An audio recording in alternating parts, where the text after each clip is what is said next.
Les nouveautés AWS au 9 février, j'en ai compté 58 depuis les 2 dernières semaines, depuis le 26 janvier, c'est à peu près stable de semaine en semaine pour le moment. Cette semaine, nous parlons du Magic Quadrant de Gartner, le cadran magique de Gartner. On parle de deux nouveautés qui me semblent essentielles dans le monde de l'infrastructure as code. Et puis on parlera d'adresse IPv4 également.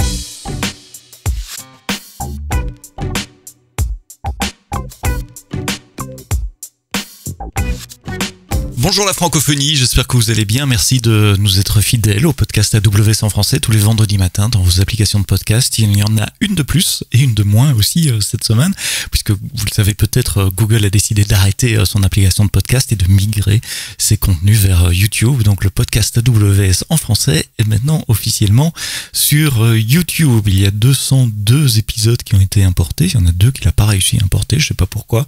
Et vous avez la possibilité maintenant, si YouTube est votre plateforme préférée, d'aller nous écouter là-bas. Il n'y aura pas de vidéo, évidemment, ça reste un podcast audio, mais vous pouvez nous consommer sur YouTube, soit sur le web, soit dans l'application YouTube. Je comprends pas trop pourquoi vous le feriez dans l'application YouTube, je veux dire, parce qu'il n'y a pas moyen de télécharger pour écouter hors ligne, et puis dès qu'on quitte l'application, on perd le son également, à moins de payer pour la formule premium de YouTube, ce que je ne fais pas personnellement, et j'espère que vous ne le faites pas non plus, parce que le podcast est disponible gratuitement chez Apple, chez Deezer, chez Spotify, et dans toutes les bonnes applications de podcast. En fin d'année passée, en décembre 2023, le cabinet d'analyse Gartner a sorti son Magic Quadrant, son cadran magique pour les plateformes de cloud, et AWS a été nommé dans le cadran des leaders pour la 13e année consécutive. Je crois qu'on est le cloud provider qui est dans ce quadrant de leader depuis le plus longtemps.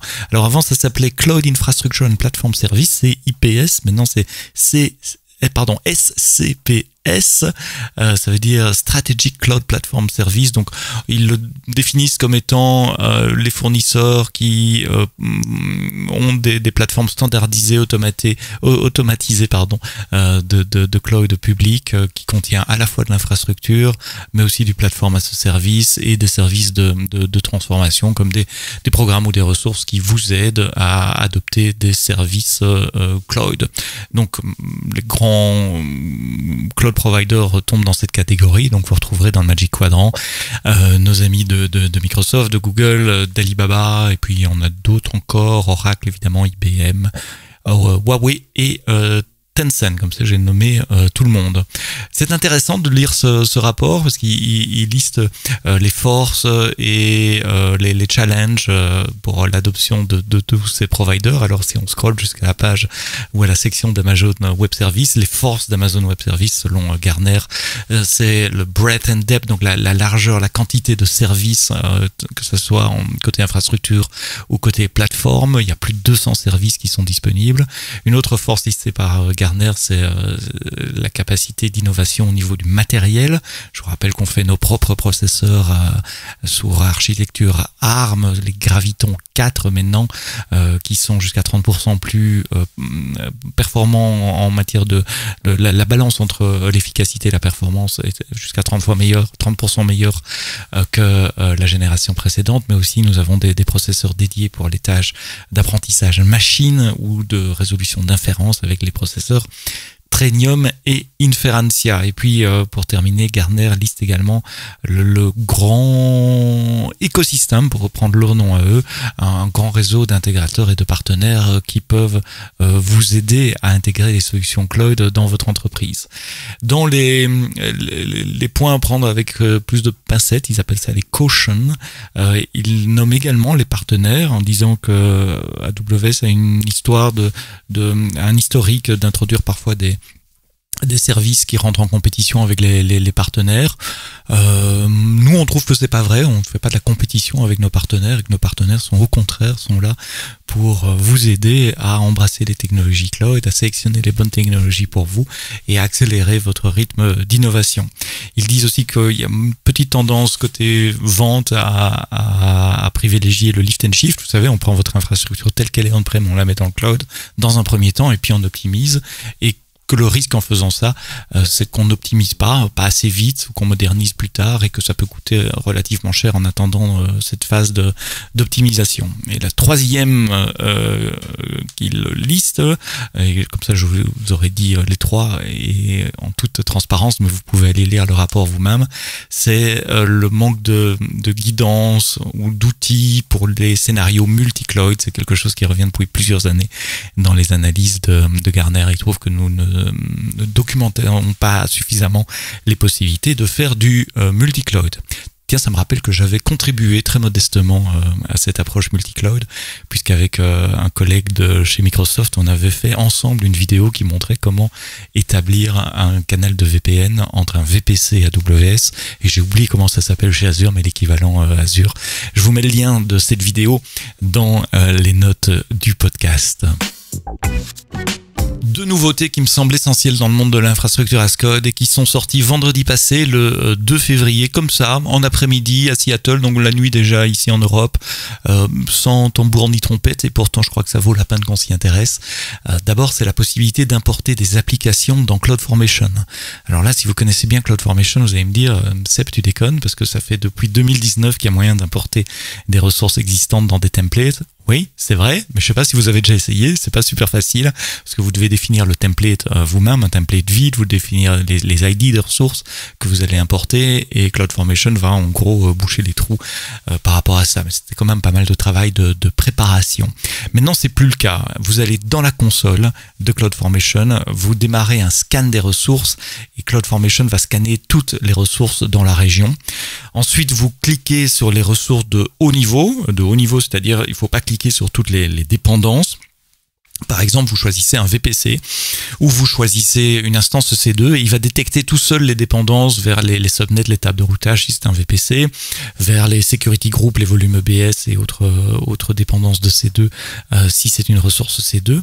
Et il va vous générer un template prêt à consommer sur S3 que vous pouvez télécharger et inspecter, redéployer et éventuellement.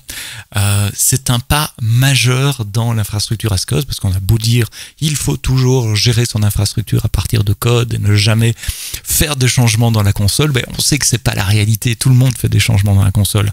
Déjà parfois on apprend dans la console et on commence à construire une infrastructure et puis oups, cette infra elle est utilisée en prod, on peut plus la changer. On peut pas l'arrêter, on crée une nouvelle proprement, ou alors on a fait un petit changement vendredi justement dans la console sans nécessairement reporter le changement dans le code.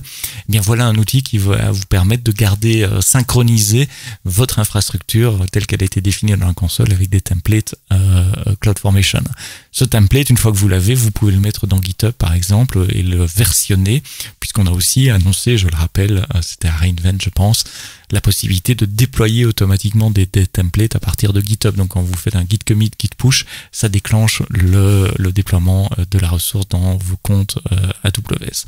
Donc un gros morceau en matière d'infrastructure as code, finalement la possibilité d'importer entièrement de l'infrastructure dans un template CloudFormation. Et puis de façon très similaire, et ça va en concert, c'est également la possibilité d'importer de l'infrastructure existante, mais non plus comme un template CloudFormation, mais comme un script CDK. CDK, vous savez peut-être, c'est le Cloud Development Kit qui vous permet d'écrire du code dans votre langage de programmation. C'est typiquement TypeScript ou Python, mais ça peut aussi être en Java, en .NET et d'autres. Donc vous décrivez, vous codez votre infrastructure dans votre langage de programmation préféré, et le CDK va déployer cette infrastructure pour vous dans le code. Et bien de la même manière que vous pouvez importer une infrastructure qui a été créée au clic, à la souris, une infrastructure à ce clic, IAC, vers CloudFormation, et bien maintenant vous pouvez l'importer dans une application CDK. Il y a une petite nuance là, il y a le migrate et l'import. Le migrate, ce sont pour importer des ressources existantes dans une nouvelle application CDK. Donc il va vous créer une nouvelle application avec les ressources que vous avez sélectionnées. Vous avez aussi la commande CDK import qui lui va importer dans une application existante. Donc si vous avez déjà une application existante, il va ajouter les ressources que vous avez sélectionné. Et son point de départ, que ce soit CDK, migrate, migrer ou import, c'est un template CloudFormation. Donc le flux total, c'est quoi? C'est vous avez une infra qui a été déployée à la console. Avec la fonctionnalité d'import dans CloudFormation dont j'ai parlé juste avant, vous générez un template CloudFormation et à partir de ce template CloudFormation, vous pouvez générer du code CDK, soit pour une nouvelle application CDK, soit en important dans une application existante. Il y a 2 blog posts qui ont été écrits par mes collègues qui décrivent tout ça avec force, exemple et détails. Et comme d'habitude, je vous laisse le lien dans les notes du podcast. Et puis on en a déjà parlé plusieurs fois dans le podcast AWS en français, mais les adresses IPv4 ne sont plus gratuites. Elles étaient gratuites si elles étaient utilisées, attachées à une INI, une Network Interface active. Mais depuis le 1er février, AWS a décidé de facturer l'utilisation d'adresses IPv4 publiques. C'est 0,005 $ par heure, ce qui fait, si on fait le calcul rapidement, il y a 750 heures dans un mois en moyenne, ça fait moins de 4 $ par adresse IP que vous utilisez. Pourquoi on fait ça? J'ai vu passer des titres assez accrocheurs dans la presse qui dit que AWS a décroché un nouveau magot estimé à autant et que c'est du racket, etc. Non, l'idée c'est simplement que, comme tout ce que fait AWS, si il y a des coûts pour nous pour gérer de l'infrastructure, ces coûts vous sont répercutés dans la facture et les coûts des adresses IP V4 deviennent relativement énormes pour le moment. Il y a une forte augmentation depuis les dernières années et nous voulons surtout vous encourager à utiliser des adresses IP V6. Tous les services front-facing d'AWS, en tout cas je pense tous, supportent IPv6, que ce soit les load balancers, que ce soit des API gateway, EC2 évidemment, les NAT gateway également. Vous avez la possibilité maintenant d'utiliser IPv6. Il y a des bridges IPv4, IPv6, que ce soit au niveau du NATing, au niveau du DNS, donc il n'y a plus vraiment d'excuses à rester sur IPv4, sauf à devoir maintenir vraiment de la communication avec des infrastructures un peu plus anciennes. Donc si vous avez la possibilité, migrez en IPv6, sinon vous allez commencer à être facturé pour chaque utilisation d'adresse IPv4 publique. Évidemment, les adresses IPv4 privées restent gratuites. Et si vous amenez vos propres adresses IPv4, le Bring Your Own IP, ça reste gratuit, évidemment. Gratuit également dans le free tier. Vous savez, si vous créez un nouveau compte AWS, vous avez 750 heures par mois d'instances EC2 gratuites. C'est des petites instances, l'été quelque chose. Nous ajoutons à ce free tier, évidemment, une adresse IPv4 publique.